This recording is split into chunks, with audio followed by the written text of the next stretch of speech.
It's open session now, and it is 7 p.m. Welcome, and thank you for being here. We just left closed session, and everything went fine. Nothing to really report out on. The first item on our agenda this evening is going to be just to remind you that this meeting is being live streamed and archived on the district YouTube channel for your convenience.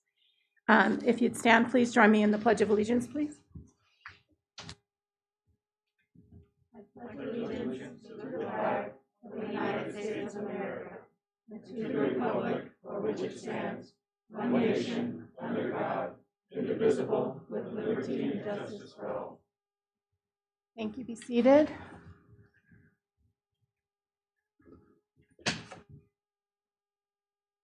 Okay. Can I get a motion on the table to approve the agenda as written? I move that we approve the agenda as written. Thank you. Can I get a second? I'll second it. Thank you. Roll call, please. President Zeta? Yes. Trustee Moss? Yes. Trustee Maselli? Yes. And Trustee Grubbs? Yes. Thank you. Thank you. We have our highlight this evening. We have, and I know Dr. Young will tee this up, LaShonda Wallace, who's the site coordinator for the William B. Atkins Scholar Program. Hey, thank you very much. So good evening, board, everybody in attendance. The Willie B. Atkins presentation, we're going to have to move it to a next board meeting. So we have to reschedule all that. They're very excited to come and share all the great work that they are continuing to do. So Great. We'll get that on the. Great. That's great. think March. Thank you for, Yeah. looking forward to hearing the presentation. Yeah.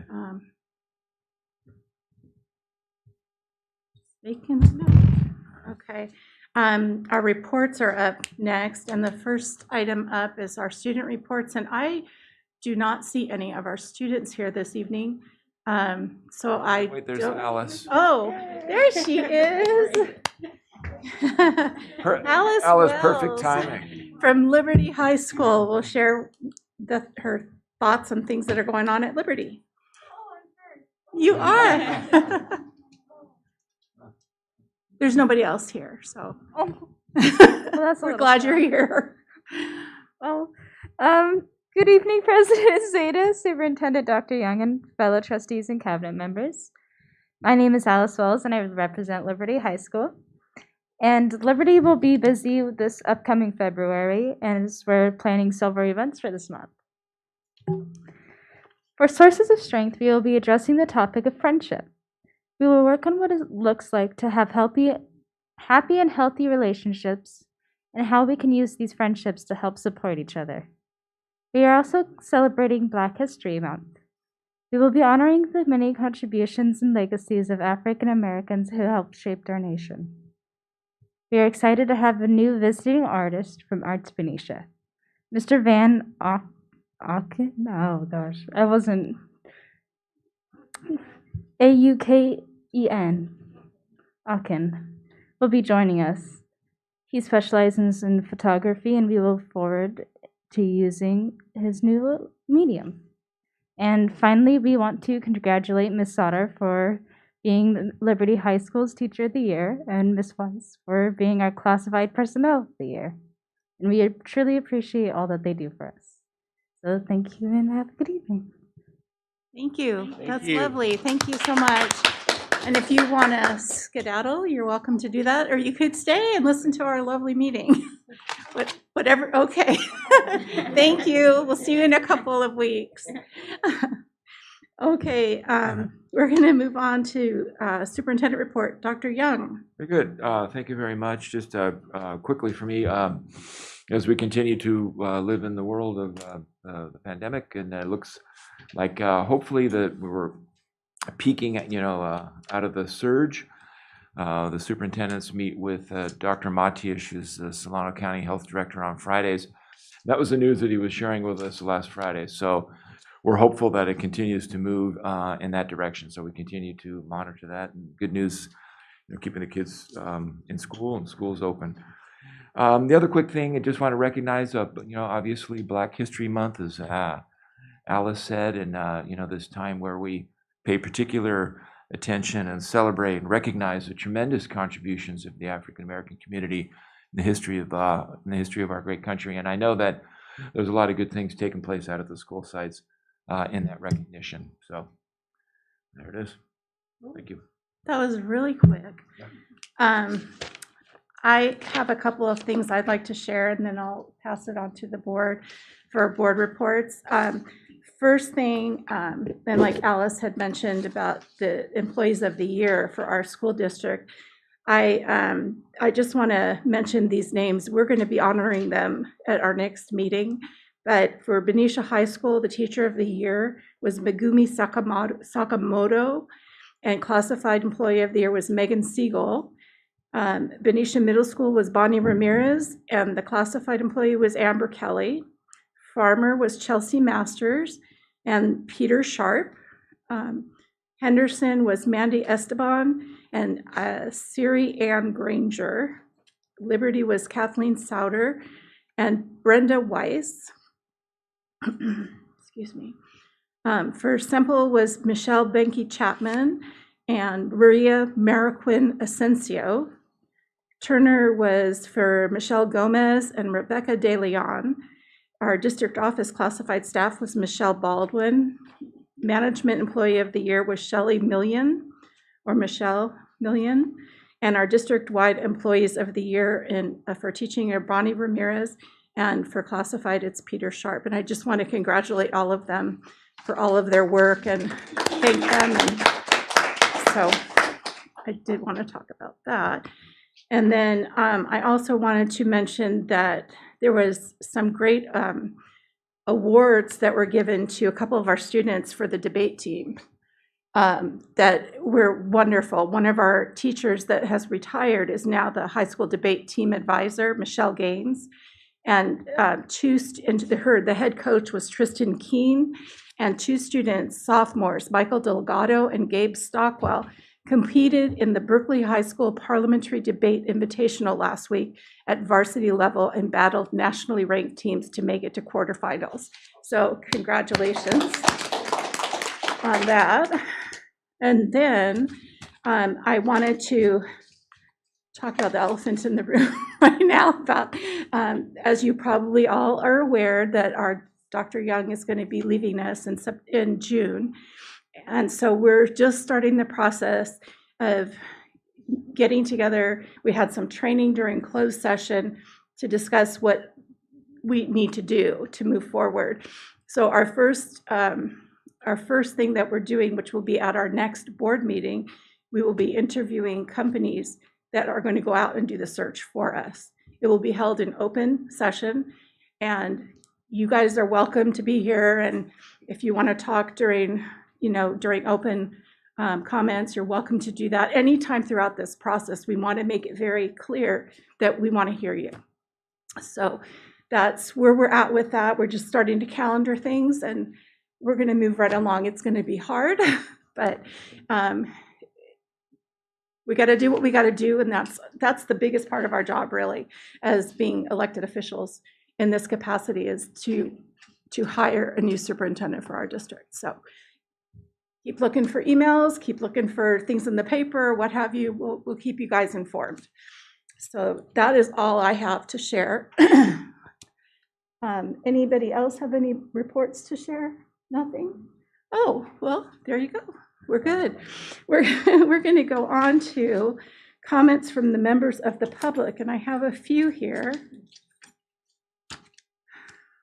Okay, John Hilsenbeck, would you please come up?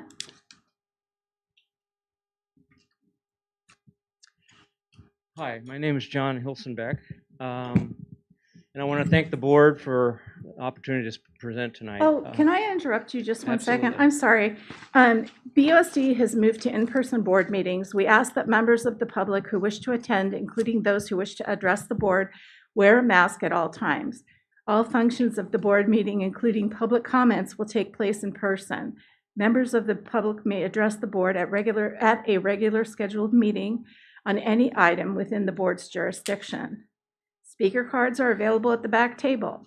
Please note the item you wish to speak upon and submit a card to the board secretary. The board president will call open session, public comments not on the agenda, Government Code Section 54954.3, during the public comment item.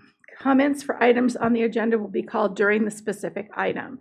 Comments are limited to no more than 3 minutes per speaker, or the board may limit the total time to 20 minutes per item. By law, no action may be taken on any item raised during the public comment period, and matters may be returned to staff for placement on a future agenda of the governing board. Please be reminded to keep your comments respectful, as students may be watching the board meeting. Thank you. Can we go back to the beginning, Georgina? Okay, thank you. Thank you. Sorry for the interruption. Okay. I'd once again like to thank the board. I'm a Benicia resident and a grandfather of 2 Benicia High graduates who are thriving at universities right now. And thanks absolutely to the Benicia Unified School District and where they got their education. Yes, sir. Oh, yeah. I am before you to present my request to reopen the Benicia High track to the public. It's been a long time since we've enjoyed the track, and it's long overdue, in my opinion. It's almost unheard of for a public high school track to be closed 100% of the time to public use. I mean, we are the taxpayers. And as a lifelong runner, I can tell you track work fills a unique role in conditioning. I ran our track many times for just that purpose over the years, even with my grandchildren. I created T-shirts for all 5 of them that read Grampy's Gallopers. And all of us ran on the Benicia High track. Not long before the closure, I had a race on the track with my granddaughter, Maya. She was interested in raising money for college, so I devised a way that paid her for each second she finished ahead of me. It was 8 laps, and granted I ran 4 before she started, but she showed no mercy and trounced me. I was extremely happy and proud to write that check and create an indelible memory. I am far from alone in my request for this reopening and vowed to do whatever I could to make it happen. We as runners have been forced to run the streets of Benicia, risking injury. Yes, at times we drive to Benicia State Park, but running is so about convenience, and the park just doesn't serve an equal purpose. The best conditioning comes through interval running and timed measured distances. This is why we need the track. Benicia had a runner's store on First Street before the track closed for renovation. The owner would take us on runs. Twice a week we'd run from the store to the track for speed work in the early spring and summer evenings. So enjoyable as a group. That group disbanded and the store closed regretfully. In concluding, I would just like to mention that early in third quarter of 2017, the Benicia Herald reported the cutting of the ribbon celebrating the newly renovated track ready for use. The community celebrated as well. In the September issue, they quoted Measure S Bond Director Roxanne Egan, who to the board suggested there could be a time frame for the stadium to be left open for community use.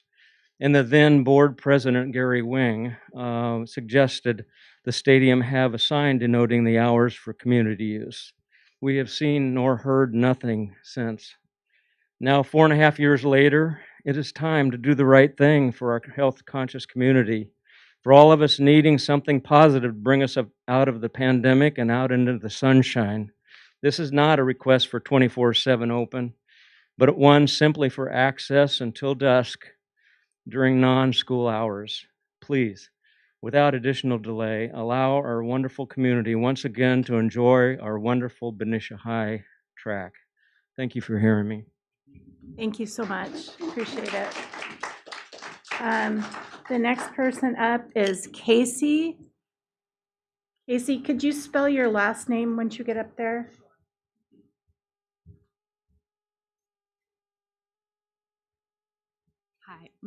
Hi, just to everybody up here. My name is Casey. Last name is Wagner, Waggener.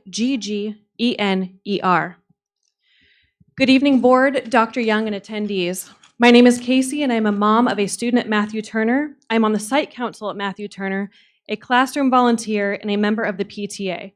I am also on the site council at Benicia Middle. I am committed to our community and not only ensuring my child has an excellent education, but that yours does too. I want to share with you this evening some observations that I have made that are alarming. Did you know that our district, and specifically TK at Matthew Turner, is teaching our 4- and 5-year-olds that if you do not wash your hands, then you are not a good friend, you are a bad friend? Our 4- and 5-year-olds are being taught to judge the hygiene of their peers. This is not age-appropriate teaching. Age-appropriate teachings on how to be a good friend to a 4 or 5-year-old is someone who shares and someone who uses kind manners and kind words. How can the district possibly say that inclusion is a priority if we are teaching our youngest learners to exclude their peers who may not have the routine of hand washing down? I am appalled, and I had to do what no parent should have to do. I let my child know that their teacher made a mistake and this information was wrong. Board, this week, TK and kindergarten students were sent home with a Chromebook. This was a premature and poor decision made by the school. Screen time for 4-, 5-, and 6-year-olds is known to be harmful and is not recommended by the American Academy of Pediatrics. If we get to a point where we have to do online schooling, then Chromebooks for early education should be distributed. By passing them out now, it created more fear of why won't we be able to go to school, and promoted screen time that is not age appropriate. On January 14th, I shared with CC Grubbs and Sherry Zada that the students at Matthew Turner are forced to sit on ice-cold concrete in 45-degree weather to eat their food. The kids are freezing. A concerned parent asked Principal Slater if there were mats or chairs they could sit on, and his response was that this is just the way it's always been done. I then offered my time to volunteer to help and have not been taken up on my offer, and nothing has changed. It is child abuse to have them sit against a wall on concrete in freezing cold weather to eat their food. In December, Dr. Young, along with Mayor Young and City Council members, attended an event at Valero here in Benicia for the Valero Texas Open, an event to raise money for Benicia Unified School District, among others. This event was held indoors during the indoor mask mandate, and Dr. Young, as the representative for our district, did not wear a mask and was not socially distanced. As the leader, you failed to role model the safe school agenda that you've been enforcing and violated the Benicia indoor mask mandate. At Joe Henderson Elementary at the spelling bee this past week, the principal stood at the podium indoors without a mask to address the attendees. Our leaders, including Governor Newsom, are showing us that it is safe to be unmasked indoors, and I urge the board, the city, and Benicia Unified School District to do the right thing and remove the indoor mask mandate in our schools immediately. Thank you for your time. Thank you so much.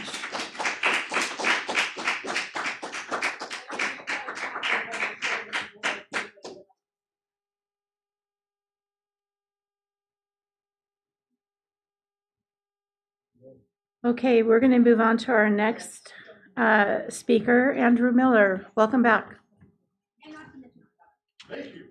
Thank you. Hi, my name's Andrew Miller. I'm a parent of 2 kids in the Benicia middle school and the elementary. I'm not here tonight to talk about EPIC education, even though I still think you should fire them. I am not here to talk about math, English, history, and science. I'm here tonight to talk about these masks. It's time to have them go. Last week, I was on my 2nd trip with the kindergarten class that my son is in. I helped them out. And the kindergartners, we walked them to the playground in these masks, and we got to the playground, and they had to play in these masks. And let me tell you something. First of all, these kids don't wear the masks correctly. They're not doing a damn bit of good for any one of those kids that's got forced to wear them damn things. And second of all, the teacher has to spend so much time sitting there going, honey, you got to put your mask on, honey, you got to put your mask on, that she hasn't got hardly any time to teach. There's just this week alone, enough evidence has come out to show that these masks really aren't doing anything for these kids. It's even the Atlantic. It published an article today that's full of information about how these masks aren't doing any good. I urge you guys to get together as soon as you can and end this ridiculous mask mandate now. Thank you. Thank you.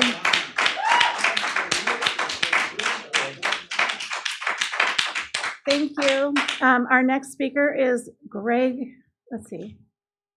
Thomas. Mr. Thomas. Hi. Hi. Thank you for allowing me the opportunity to speak tonight. not here to attack anybody, so if I say something that appears in that direction, please, it's just a reference, it's just an observation. You know, these masks are supposed to stop the spread of COVID. I get that. So we've all washed our hands. We've been taught that in school, wash your hands, stop the spread of germs, right? Well, how many things do we touch that other people touched, right? Especially with these masks on. Everything, these doors, your shelves, what was just handed up to you, this podium, but yet we haven't sanitized it, but yet we continue to wear the mask to stop the spread. You know, we wear these masks and they get saturated pretty quickly. But then we touch the mask that's saturated and we touch other things, and then those other people touch those things and we touch our masks again, which puts those things that those other people left on our hand and then onto our mask. Mr. Young, couldn't help but notice how many times you touched your mask since I've been here this evening. 17 times. Sorry, just an example, not an attack, sir. Mrs. Beeson, you've touched your mask quite a few times as well too, and I haven't seen anybody else pull any hand sanitizer out to be able to help facilitate the killing of those germs. I'd like you to go home and do a little experiment if you can. Most of you have talcum powder at home. Take a mask, the mask you wear, or the mask that you see most people wear that is deemed appropriate. Take some talcum powder, put it in there, ball it up like you would a little potpourri, right? You know what we're talking about? Bang it a few times. See what comes out. Those particles are at least 100 times larger than what you're trying to stop. It ain't happening, right? Just an observation. One of our largest refiners on the West Coast, N95, they do not allow N95 masks in their refinery. Why? Because they don't work. And if they allow people to use them with that false sense of security and they damage their lungs, they're held liable and they know they'll be sued and they know they'll lose. Right? Been going on for years. I've been in that industry for over 20 years, and I hear the same thing all the time out there. If it's that warranted, get a full face with cartridges, right? Are we there? Are we doing that? No, we're not even washing the things that everybody touches when we know we're going to touch our mask, right? Just an observation. Where is the common sense? Thank you.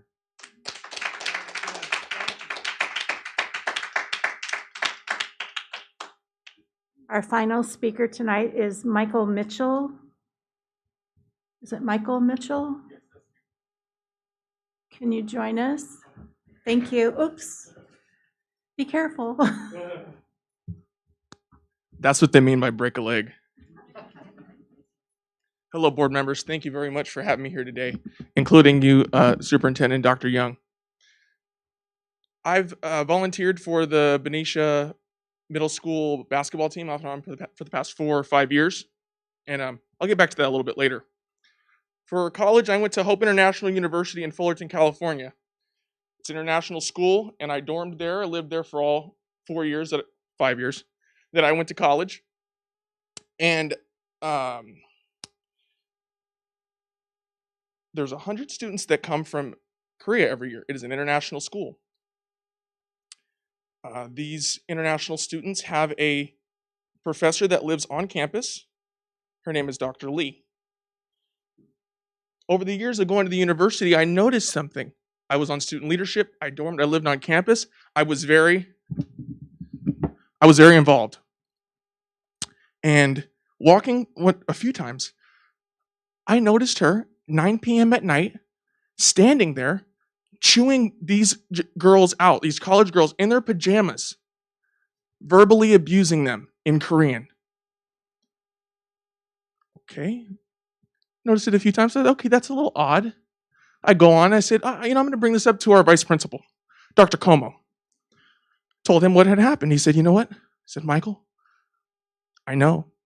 There's nothing I can do about it. I said, what? He said, I've already talked to the university. There's nothing I can do about it. You have to understand there's cultural norms here. A more authoritarian use of authority in whichever way is seen fit is socially acceptable.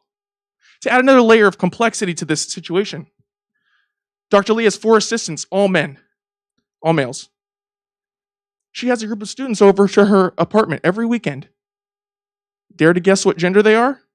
All males. Does she ever go to the boys' dorm to harass the boys for not turning in their homework at 9 p.m.? No. Dare to use the word discrimination? Sure, I could. Recently, I've been notified that I am not allowed to volunteer to help coach the middle school basketball because of my vaccination status as unvaccinated, for quote unquote, for lack of a better word. I'm here today to ask the board and Dr. Young, who has a very challenging job, that you reconsider your stance on that to allow young people like myself and other coaches and people to volunteer without this vaccination, because based on our demographic, low risk, young, healthy, they have a higher chance of being hurt playing basketball than they do to be hospitalized, less than a 1% chance, and you're not allowing me, dare I say, a young black man here on Black History Month, Mr. Mitchell. in the community, you're not allowing me to add value to these students' lives. Mr. And it needs to Mitchell. happen. Thank you very much for your time. I'm You're sorry for welcome. going over. That's- Thank you very much. Thank you. Okay, we are going to move on to our next item on the agenda, and that's our consent calendar action items. All matters listed under the consent calendar are considered by the board to be routine and will be approved by the board in one motion. There will be no discussion on these items unless members of the board, staff, or public request items to be pulled and discussed. Item number 11.1 are our minutes for our January 20th meeting, and 11.2 are our personnel action list. So I'd like to find out if we can get a motion on the table to approve the consent calendar. I move that we approve the consent calendar as written. Thank you. Can I get a second, please? I'll second it. Thank you. Roll call, please. President Zeta. Yes. Trustee Moss. Yes. Trustee Maselli. Yes. And Trustee Grubbs. Yes. Thank you. Thank you. We're going to move on to item number 12, communication and informational items. The first up is our supplement and Lcap annual update. And Dr. Beatson, I would like to have you, because you're going to be presenting this, correct? Yes. Okay, excellent. Thank you.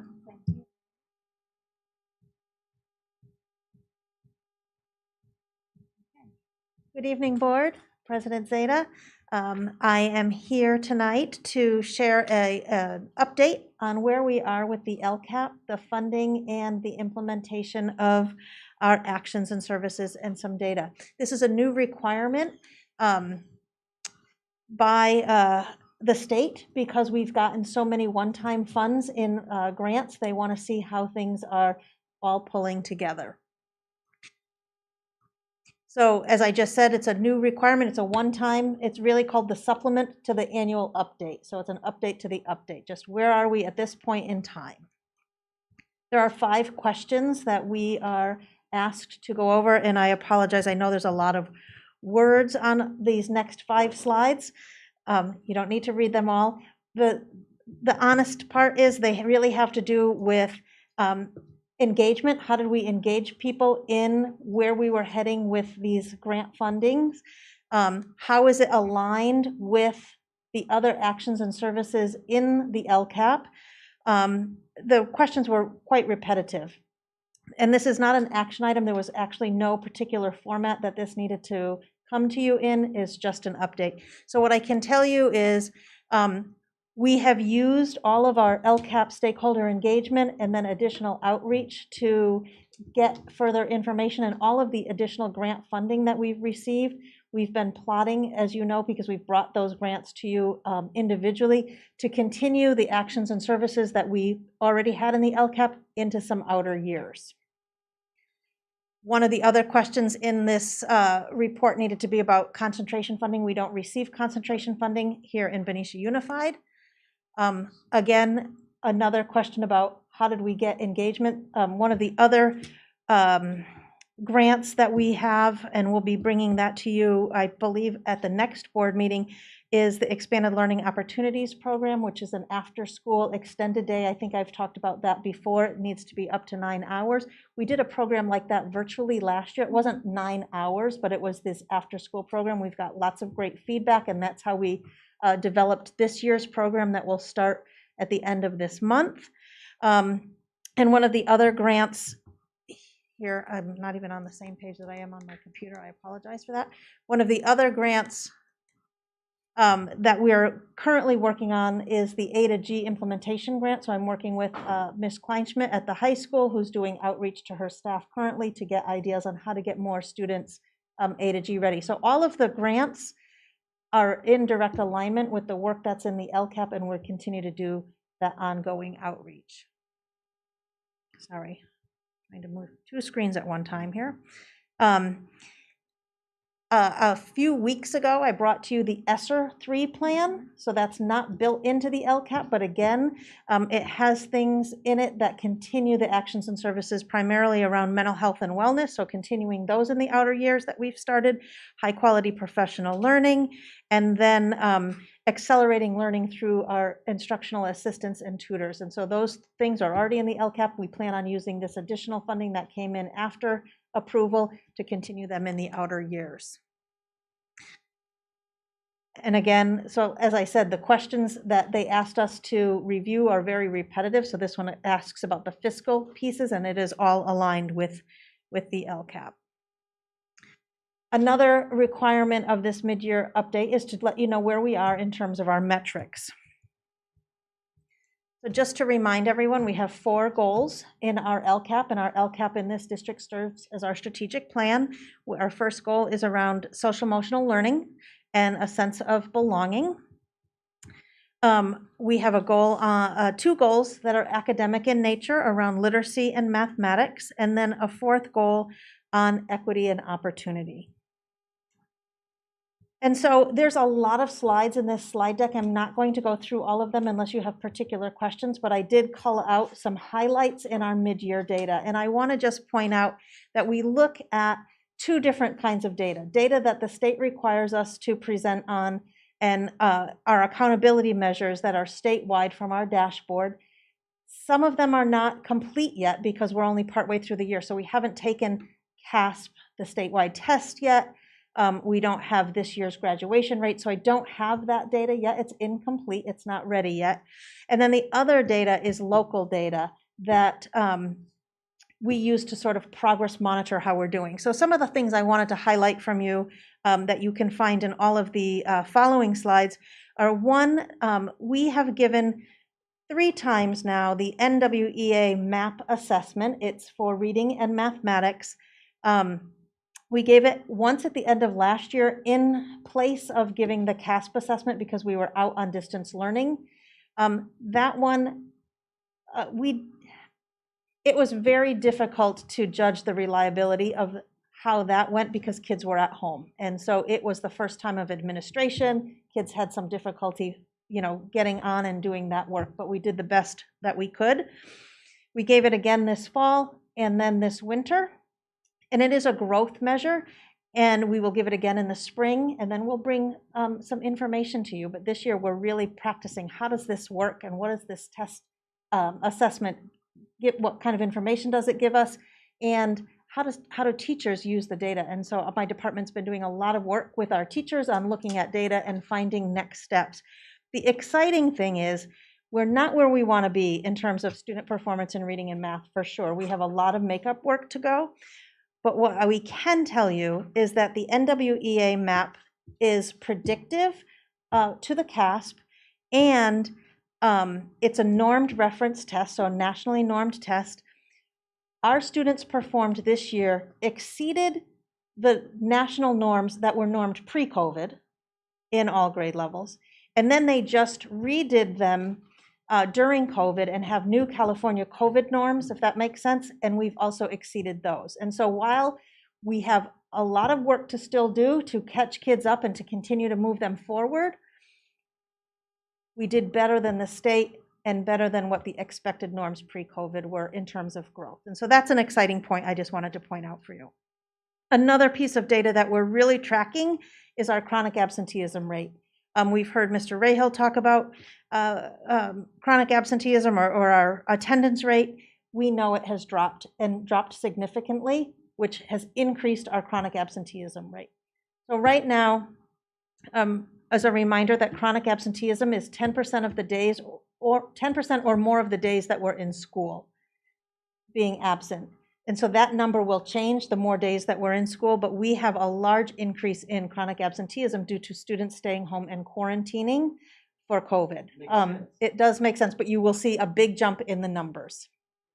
Our suspension rate decreased both during COVID, obviously, and then, but even this year, we're much lower than we were before for every student group, which is good. That's been a real focus for us.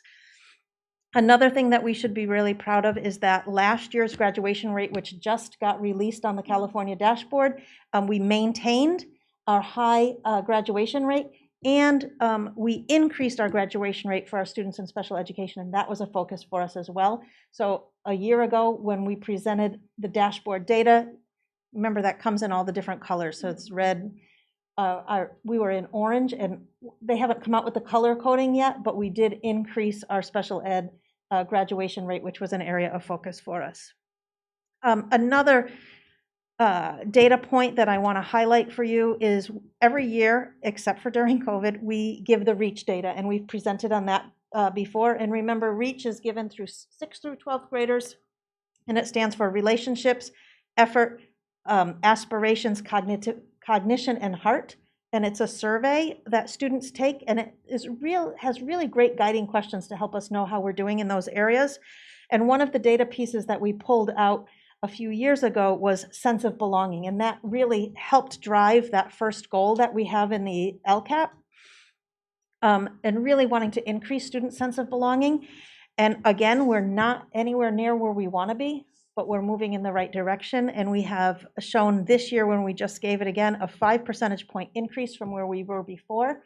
And when we dug just a quick dive into our disaggregated data,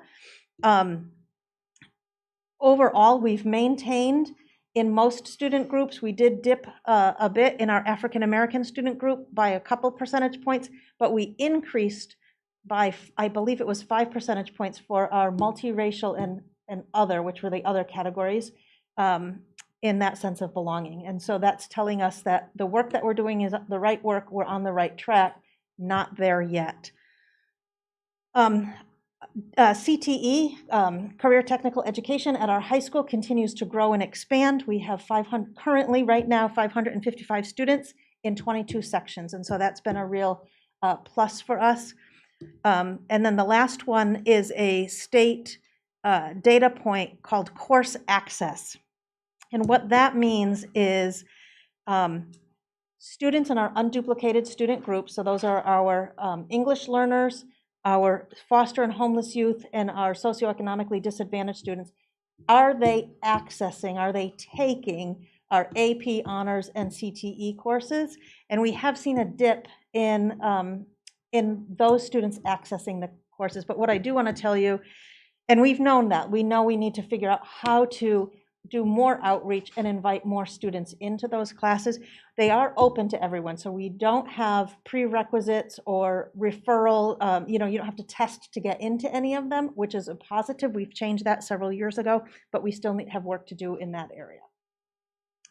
So that's like my big overview on the data piece. And like I said, and I won't go through them all, there are a lot of data slides here.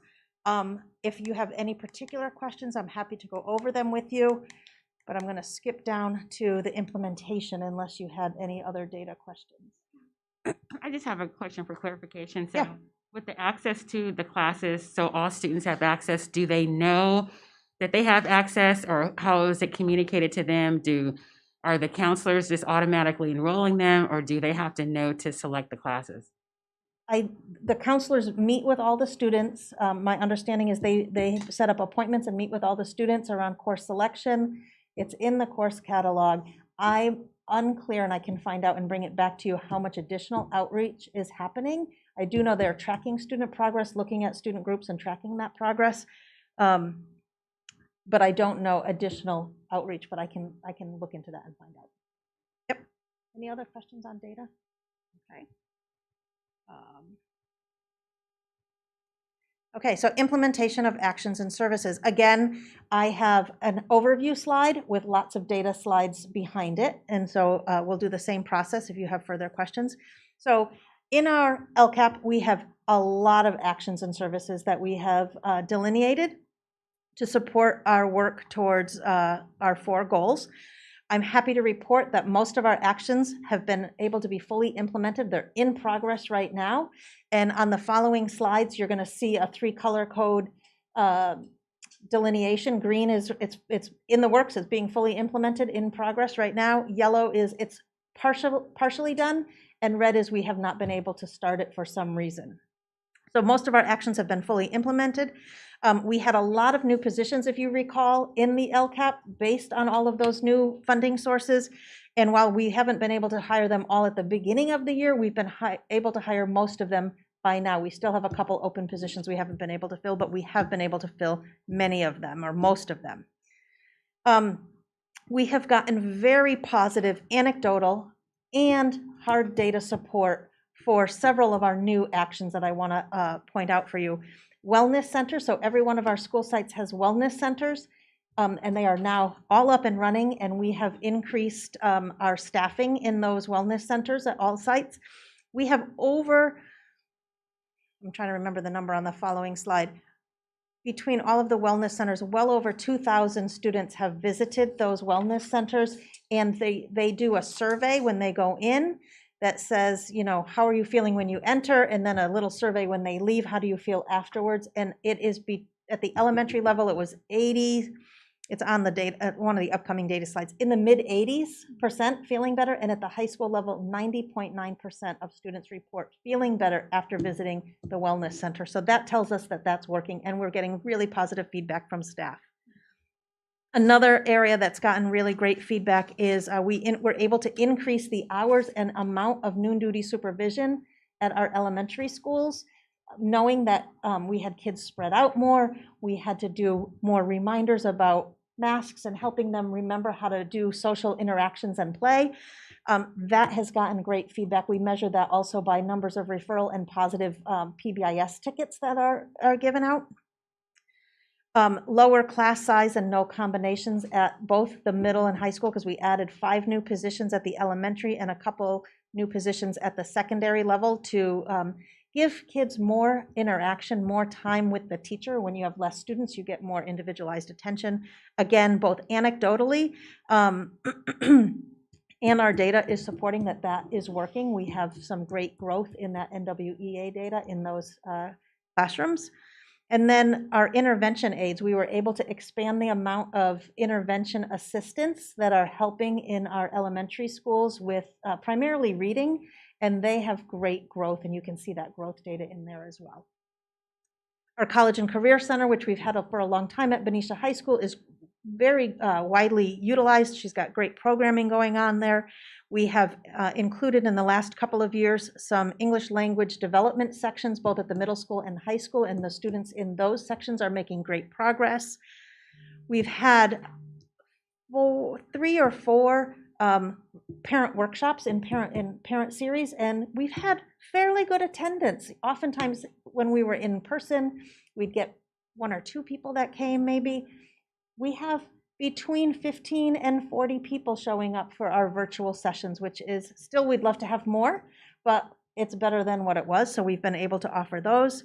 We have a new social emotional learning curriculum. We use Second Step TK to 8. That's happening at the elementary schools daily and at the middle schools a couple of times a week during their advisory period. And then this past summer, we were able to put on a really robust summer program as part of our return to in-person learning. And we tracked the 5th through 8th graders on their NWEA scores, and they didn't have a lot of summer slide. We don't know that that was 100% the cause for the summer school, but we got really positive feedback, and it seemed to help with that. Any further questions about implementation? And in these slides here, you can see all the actions and services down the left-hand side. I told you about the color coding in the center. And then off on the right is data that our Lcap team, which is members of our BTA, our CSEA are invited, and parents, we meet monthly, identified data sets for every single action and service. And so it's not perfect, but we are trying to collect a lot of data to see, is it being used and is it having an impact? And so that's what some of this smaller data that's in here, it's all local data. So please, when you have a chance to look at it, if you have any questions, let me know. And then finally, the last requirement for this update to the update is to just let you know how we're doing in terms of expenditures. And I'm pleased to say, with my partner in crime over here, Mr. Ray Hill, we've been able to really track things well, and we are on track to expend all of those funds or most of them in the Lcap. We're at about 50%. I will tell you that some things had some overages. So for instance, we budgeted for the Willie B. Atkins program. We originally budgeted to do scholarships to have our students attend the Vallejo chapter. We changed that and are offering our own chapter, so that expense went up. We had some savings in some others. We weren't able to fill a couple of positions, and so it's balancing out. And I want to pay an appreciation to Tim and his team. They've done a great job in partnering on tracking all of this moving parts. Oh, and the last slide, I'm sorry, was just a breakdown in how much money was allocated for each of those goal areas. Any questions? Any questions, anybody? Well done. Thank you. Thank you, Dr. Beatson. Thank you, Mr. Rayhill, for your part in all this as well. We're now going to move on to item 12.2, which is the impact of the 2020 census data on trustee area map population balance. And it's Brandon, I'm going to say it wrong again. Lalonde. He is here from Fagan, Friedman, and Fullfrost, and we welcome him to share some additional information with us. Thank you. Thank you, and welcome everyone. Make sure this is on. Perfect. So we're here again to talk about the trustee areas and the 2020 census impact on those trustee areas. Before we get into that, we'll talk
demographer well, from Cooperative tell, Strategies. tell on them that. thank you Absolutely. for us, because I did look through it, and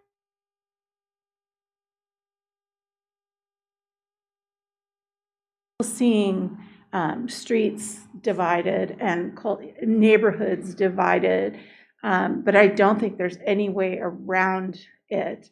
And I think our biggest challenge last time we went through this was just doing the whole process, and we didn't understand all the whole process. Now we get the process, and I think people are probably okay with which one we want to do.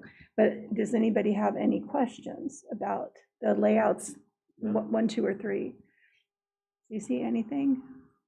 No, I find that it's very new to me, Mm-hmm. so listening. Okay. Dr. Moss? Nothing? Thank you for a job well done. We really Absolutely. appreciate it. We're going to vote in the next section. Yep, So, and just to touch on the very end here, the board resolution to adopt is later on in this meeting. Following the meeting, I will take the resolution and submit that to the county and the registrar. how long does it usually take to get that approved? It depends. Sometimes they're really responsive and will let us know, oh, thanks received from the county committee, and then the registrar will use that going forward. Sometimes it can take a period of weeks. But it'll be well ahead of voting for Yes, November. Okay. absolutely. Okay. Thank you, sir. Thank you.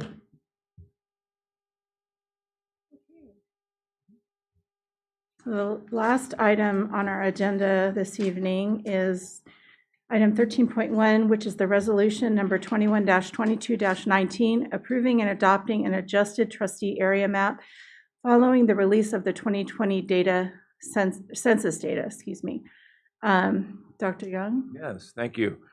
So I don't know if you're able to pull up the resolution there. So your task tonight is to select one of the areas, one, 2, or 3, and you vote on the resolution that you have in your packet. I don't know if we need to pull it up, but essentially it outlines the process that the attorney has taken us through, your responsibility to review the data again because of the new census data, take a look at all of the options, and then the key item, there's a number of items in it. It's J, which says, with thoughtful consideration of all public input received on the draft trustee area plans and applicable state and federal legal criteria, the board desires to adopt the trustee area plan and demographic information described as the trustee plan map, and then we put the number in there, and we'll do that when you guys do it. So that's essentially what this resolution is, and then you'll do a roll call vote and approve it, and then on we go. And then we'll work with the attorney, and then he'll submit that on our behalf.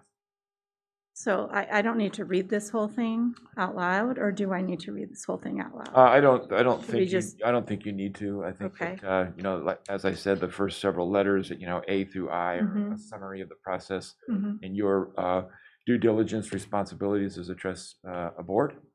And then it's the key one is J, which is acknowledging which trustee area you're going to pick. Okay. I'd like to hear from my colleagues.